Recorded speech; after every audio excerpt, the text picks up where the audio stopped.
दयालु हैं। आप जैसे उदार प्रभु ने मुझ 10 मास के जीव को ऐसा उत्कृष्ट ज्ञान दिया है। दीन बंधु, इस अपने किए हुए उपकार से ही आप प्रसन्न हो जाएं, क्योंकि आपको हाथ जोड़ने के सिवा आपके उस उपकार का बदला तो कोई क्या दे सकता है। हे करुणामय प्रभु, संसार के पशु पक्षी आदि अन्य जीव तो अपनी मूढ़ बुद्धि के अनुसार अपने शरीर में होने वाले सुख दुख आदि का ही अनुभव करते हैं, किंतु ये जो मनुष्य शरीर है, आपकी कृपा से सम दम आदि साधन संपन्न इस शरीर को प्राप्त करके आपके दिए हुए ज्ञान से आप पुराण पुरुष प्रभु को इस शरीर और इस अहंकार के आश्रयभूत जो आत्मा स्वरूप से विराजमान है, मैं यहां से बाहर निकलकर केवल आपका ही भजन करूंगा, ना शरीर में फंसूंगा, ना किसी कर्म में कर्ता भाव करके अहंकार करके फंसूंगा। नाथ एक बार मां के गर्भ से निकाल दो, बस मैं आपका भजन करूंगा। भगवान, इस अत्यंत दुख से भरे हुए गर्भाशय में मैं बड़े कष्ट से रह रहा हूं, फिर भी मुझे डर लग रहा है कि जब मैं बाहर निकलकर इस संसार में अंधकूप में जाऊंगा तो आप फिर मुझे माया आपकी घेर लेगी। इसलिए कभी तो लगता है मैं निकल जाऊं, कभी लगता है यही बने रहो, अच्छा है।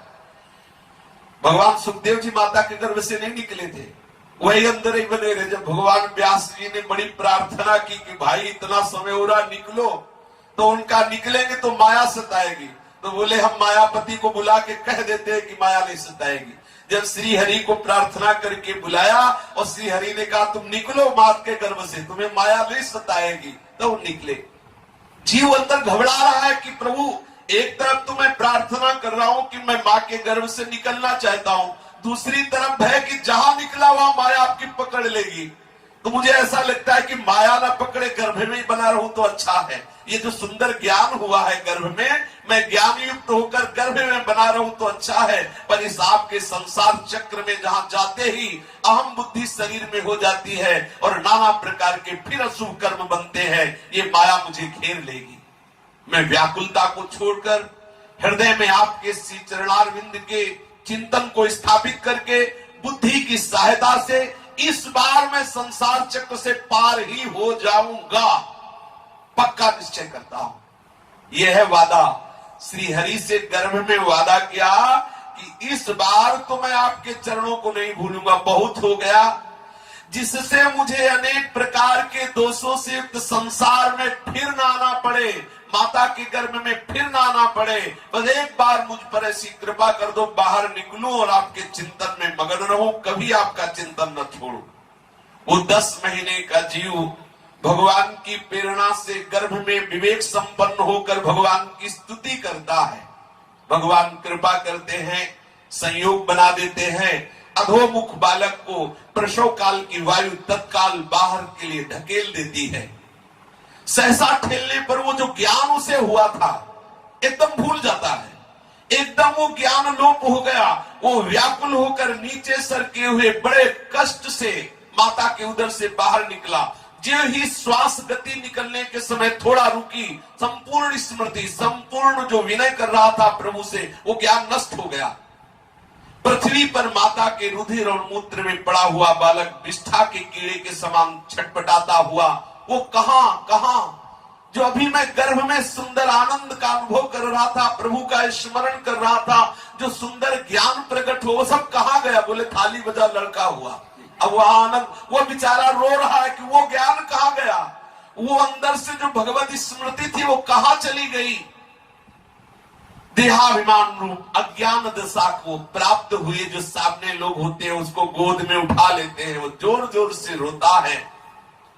जो लोग उसके अभिप्राय को नहीं समझ रहे हैं वो उसको दुलार करने लगते हैं, पालन पोषण करने लगते हैं। ऐसी अवस्था में वो भूल गया प्रभु को, एकदम अज्ञान दशा छा गई। जो प्रतिकूलता उसे प्राप्त होती है उसको निषेध करने की शक्ति तो है नहीं। वो जीव को शिशु अवस्था में मैली कुचैली खाट पे सुला दिया। छोटे छोटे जीव उसको काटते हैं, शरीर खुजलाने की सामर्थ्य नहीं, करवट बदलने की सामर्थ्य नहीं, बहुत कष्ट पाता है शिशु अवस्था में।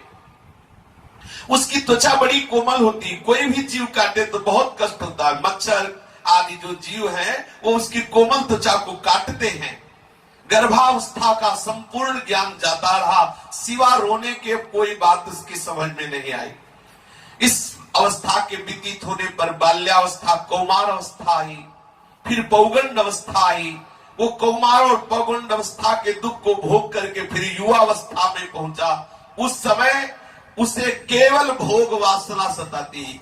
युवक पुरुष को यदि वो साधन परायण नहीं है, केवल एक ही नशा है, कैसे मैं इंद्रियों के विषयों को भोगूं, संपूर्ण संसार के भोगों का मैं ही भोक्ता बन जाऊं, ऐसा यौवन अवस्था में नशा छाता है। जौवन ज्वर के ही नहीं बल कावा, ये जवानी का बुखार किसको नहीं धर्म मर्यादा से विलग कर दिया। सावधान वही रहता है जिसके ऊपर भगवान नाम का प्रभाव है, जो भगवत चरणारविंद का चिंतन करते हुए भजन परायण है, तो ये जवानी का तूफान निकल जाता है और उसे धर्म भ्रष्ट नहीं होने देता भगवत भजन। अब अज्ञानवश कामनाएं करता है, जब कामनाओं की पूर्ति नहीं होती तो भयंकर क्रोध करता है और शोकाकुल होने लगता है। देह के साथ साथ उसका अभिमान बढ़ने लगता है। वो काम परवश होकर के अपना नाश प्रारंभ कर देता है। ये नहीं सोचा कि गर्भ में हम प्रभु से क्या बोल के आए हैं, फिर वही कर्म करने लगा जिससे फिर दुर्गति होगी। वो कामी पुरुषों के साथ मित्रता ठानता है, कहीं बैर ठानता है, बस वही काम वासना यौवन अवस्था में कैसे मैं भोगों को भोगूं। खोटी बुद्धि वाला वो अज्ञानी जीव पंचभूतों से रचे हुए इस देह में मिथ्याभिनिवेश के कारण निरंतर मैं मेरेपन का अभिमान बढ़ाने लगता है। जो शरीर से वृद्धावस्था आदि अनेक प्रकार के कष्ट ही देता है, अविद्या और कर्म के सूत्र से बंधा रहने के कारण सदा इसके पीछे लगा रहता है, उसी के लिए तरह तरह के कर्म करता है, जिनमें बंध जाने के कारण से बार बार मरना होता है, बार बार जन्मना होता है, संसार चक्र में बार बार पड़ना होता है। यदि कहीं से सत्संग मिला और सन्मार्ग में चलने का उत्साह बढ़ा, तो जो जनेन्द्रीय और रसेंद्रीय के भोगों में लगे हुए लोग हैं वो मिल जाते हैं। कहा गए थे वृंदावन बुद्धि खराब है, लड़का बच्चा परिवार पालन पोषण करो, बाबा जी के चक्कर में पड़ रहे, तुम्हारा दिमाग खराब हो गया। तुम्हारा जन्म इसलिए हुआ है क्या? तुम्हारा जन्म हुआ है भोगों को भोगो, अपने कर्तव्य का पालन करो, लड़के बच्चों को पढ़ाओ लिखाओ, ब्याह भर करो, मर के नर्क जाओ, इसलिए तुम्हारा जन्म मिला है। इसलिए जन्म थोड़ी मिला है कि भगवत स्मरण कर